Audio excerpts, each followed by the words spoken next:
Un extraño juego navideño. De Charlotte Riddle. Cuando, a través de la muerte de un pariente lejano, yo, John Lester, heredé el patrimonio de Martindale, no se podría haber encontrado a lo largo y ancho de Inglaterra, una pareja más feliz que mi única hermana, Claire, y yo.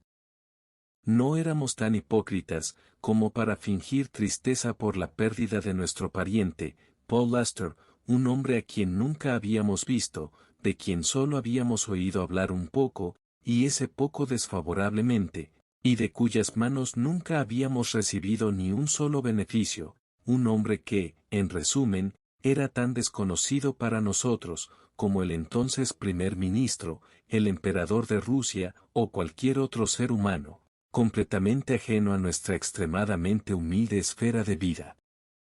Su pérdida fue, sin duda, nuestra ganancia. Su muerte representó para nosotros, no un lúgubre separarse de alguien amado y honrado durante mucho tiempo, sino la adquisición de tierras, casas, consideración y riqueza para mí mismo, el señor John Lester, dueño de Martindale, Bedfordshire, antes conocido simplemente como John Lester, artista e inquilino del segundo piso del número 32, en Great Smith Street, Bloomsbury. No es que Martindale fuera una gran propiedad, en lo que respecta a las propiedades rurales. A los Lester, que habían ido heredando esos dominios durante el transcurso de varios cientos de años, de ninguna manera se les podría haber llamado hombres prudentes. En lo que respecta a su posteridad, en realidad fueron poco honestos, porque se desprendieron de señoríos y granjas, de derechos y patronazgos, de una manera a la vez tan señorial y tan poco práctica, que cuando Martindale, finalmente, quedó en manos de Jeremy Lester, el último propietario residente, había quedado reducido a un simple puntito en el mapa de Bedfordshire. Respecto a Jeremy Lester, en torno a su persona, había un misterio. Nadie sabía qué había sido de él.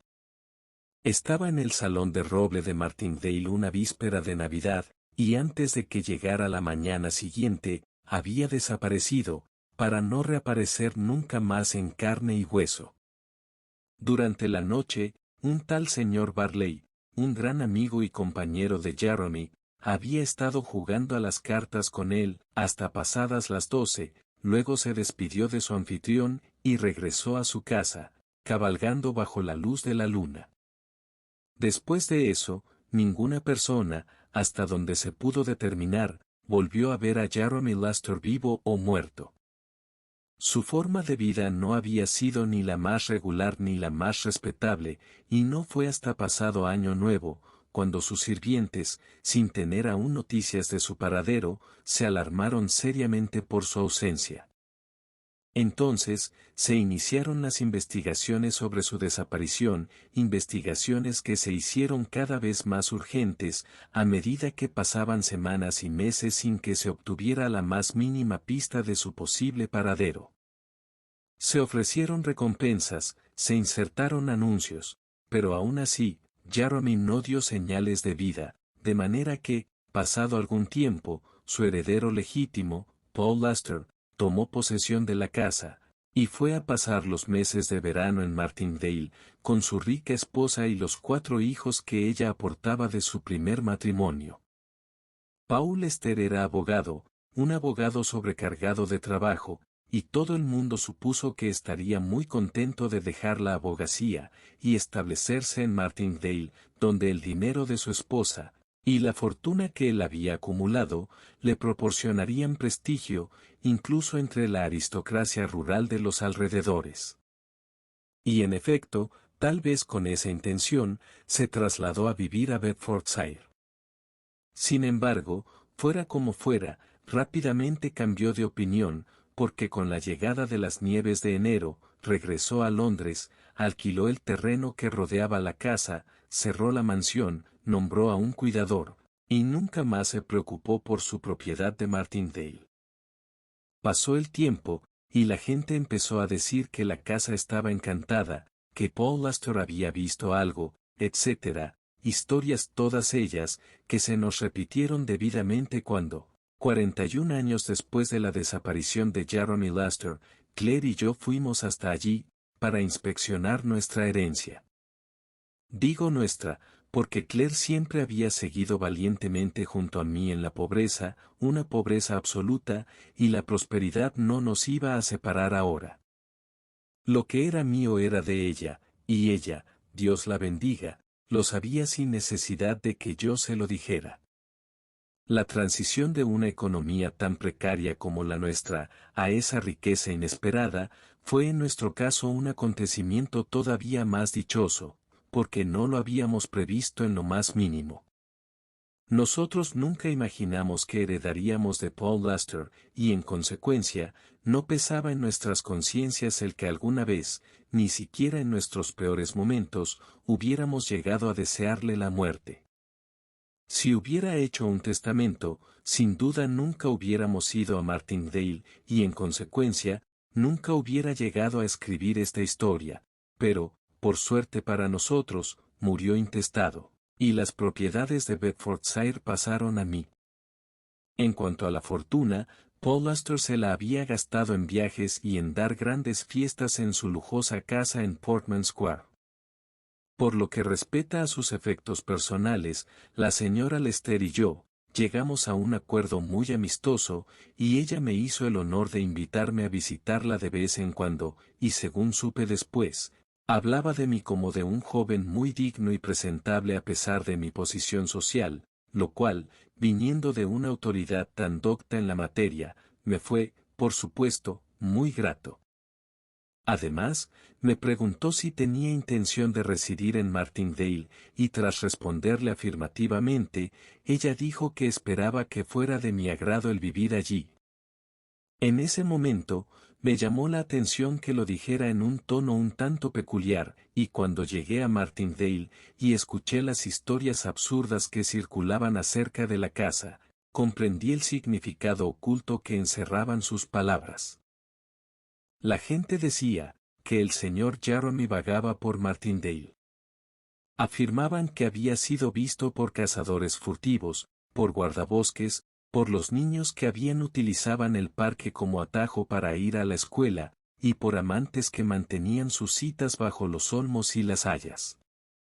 En cuanto al cuidador y su esposa, los terceros residentes allí desde la desaparición de Jeremy Laster, el hombre sacudió gravemente la cabeza cuando le interrogué al respecto, mientras que la mujer afirmó que ni arrastrada por caballos salvajes, ni a cambio de una riqueza incalculable, entraría jamás al dormitorio rojo, ni al salón de roble, después del anochecer.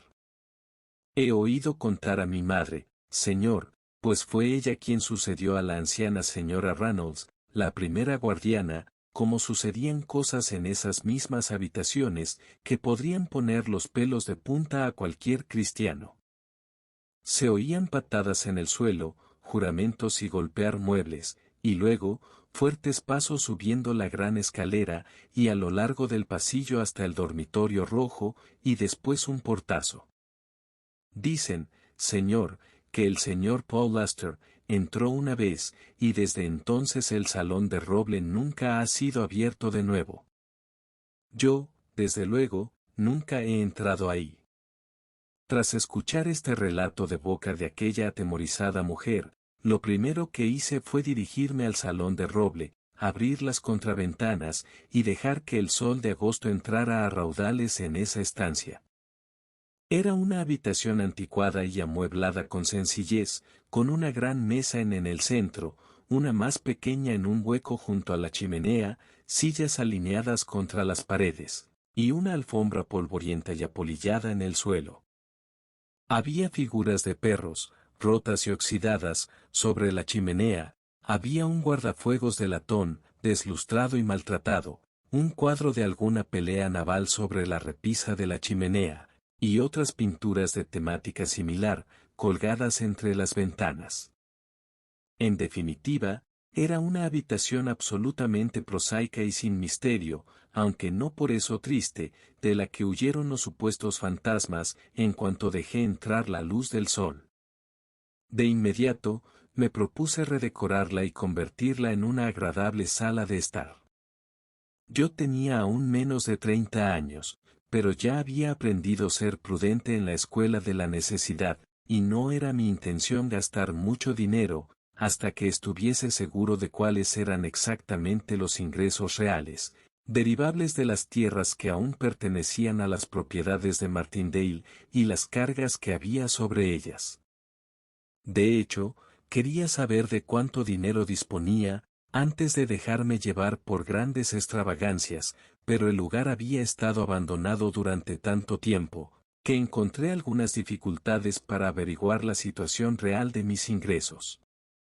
Mientras tanto, Claire y yo disfrutamos mucho explorando cada rincón y recoveco de nuestros dominios, revolviendo el contenido de viejos cofres y armarios, examinando los retratos de nuestros antepasados, que nos miraban desde lo alto de las paredes, y paseando por los jardines abandonados, llenos de maleza y arbustos.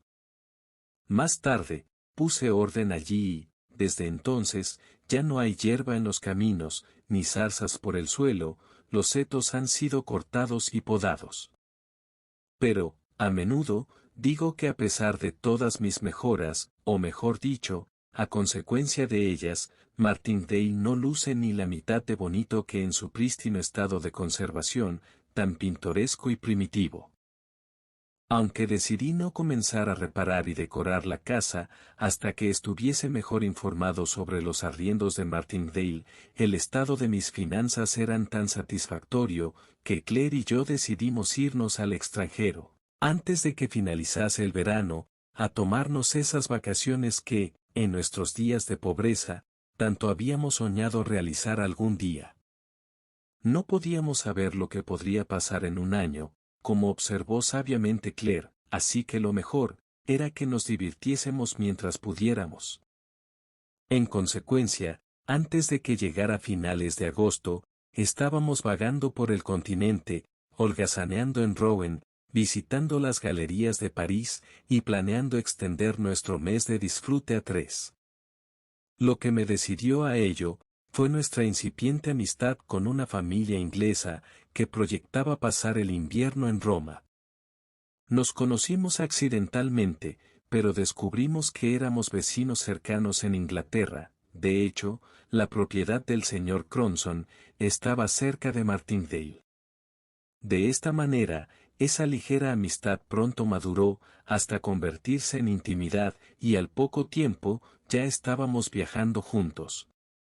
Desde el principio, a Claire no le gustó mucho este arreglo, por un motivo. Había una chica en Inglaterra, con la que mi hermana quería que me casara, y el señor Cronson tenía una hija, que ciertamente era muy guapa y atractiva. Alice, que así se llamaba la muchacha que habíamos dejado en Londres, no había despreciado al John Lester, artista y pobre, mientras que la señorita Cronson, indiscutiblemente, había puesto sus ojos en el John Lester de Martindale, y sin duda, habría apartado su bonito rostro de la mirada de admiración de un hombre pobre. Esto lo puedo ver claramente ahora, pero entonces estaba ciego, y habría propuesto matrimonio a la señorita Mabel Cronson, antes de que llegara el invierno, de no ser porque, de pronto, llegó la noticia de la repentina enfermedad de la madre del señor Cronson.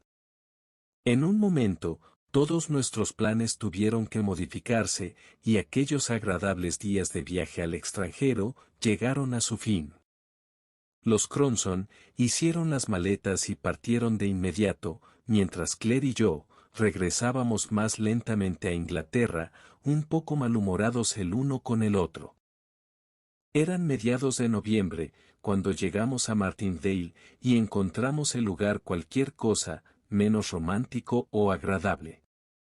Los senderos estaban empapados, los árboles sin hojas, y no había flores, salvo unas pocas rosas tardías que florecían en el jardín. Había sido una estación muy húmeda, y todo presentaba un aspecto muy lamentable.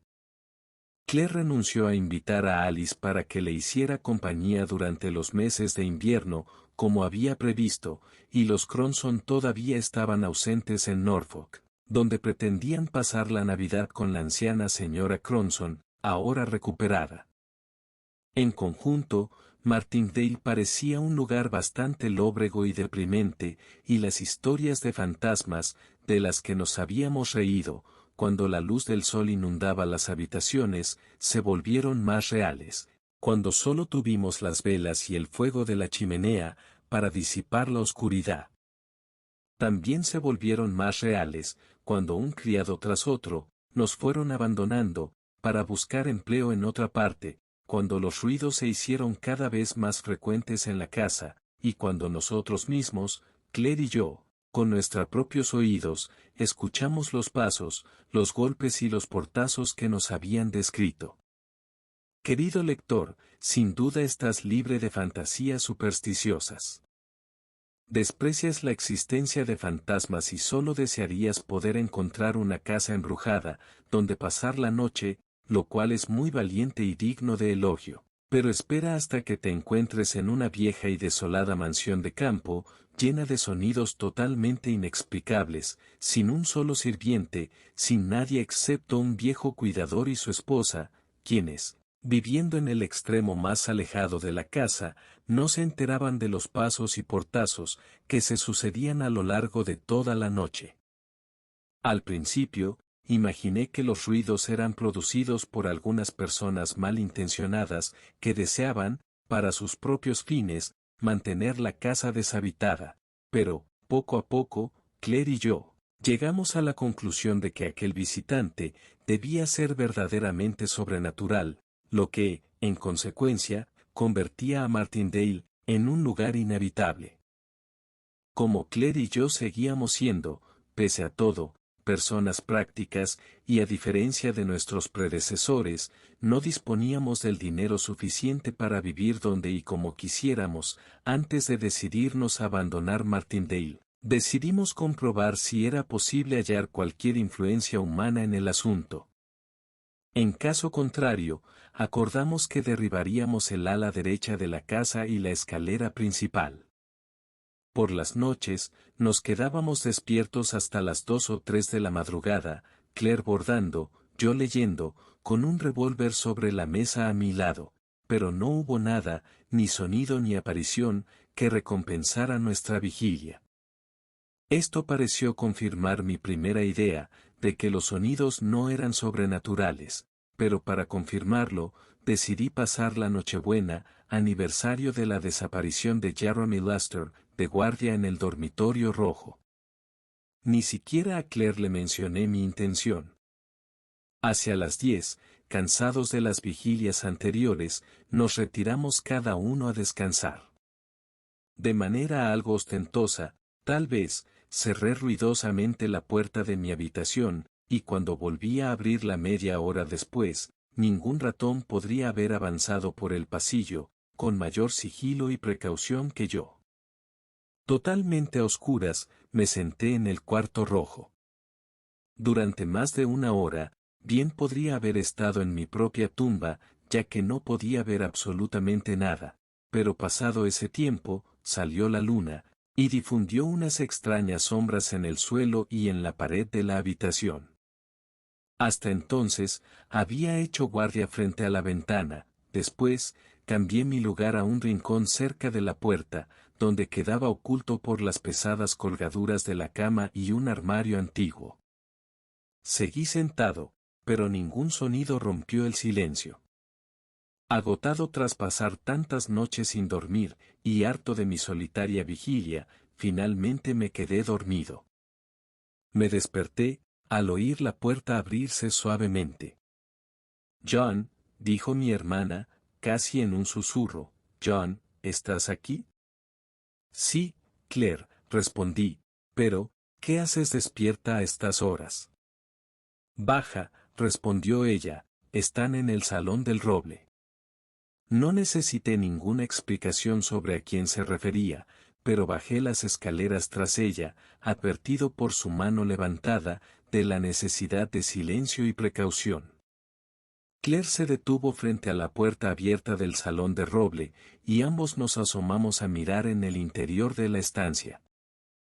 Allí estaba la habitación que habíamos dejado a oscuras durante la noche, con un brillante fuego de leña ardiendo en el hogar, velas sobre la repisa de la chimenea, la mesita retirada de su habitual rincón, y sentados ante ella, dos hombres jugaban a las cartas. Pudimos ver la cara del jugador más joven, era la de un hombre de unos 25 años, pero que había vivido dura y malvadamente, quien había desperdiciado su vida y su salud, y quien en este mudo había respondido al nombre de Jeremy Laster. Sería difícil para mí decir cómo lo supe, como en un momento identifiqué las características del jugador, con las del hombre que había estado desaparecido durante 41 años. Esa misma noche se cumplía exactamente esa fecha.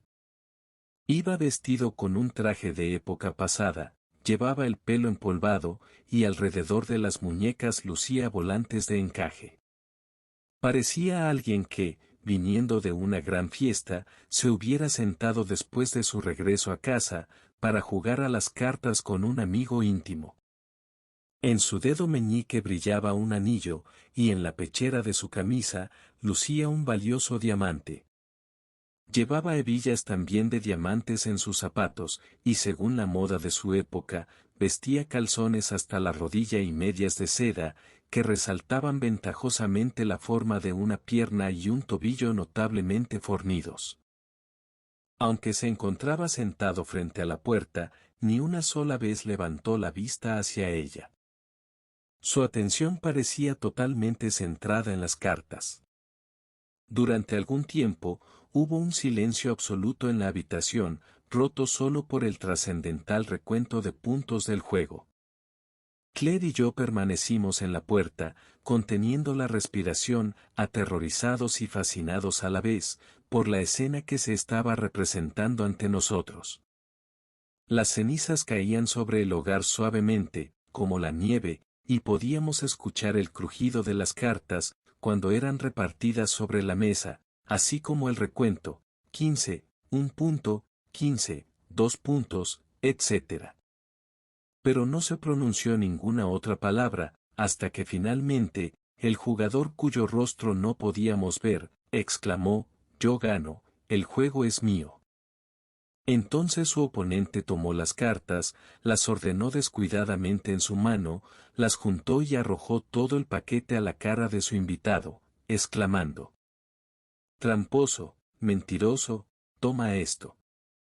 Hubo tanto bullicio y confusión, mientras arrojaban sillas, gesticulaban violentamente y gritaban con vehemencia, que no pudimos escuchar lo que decían.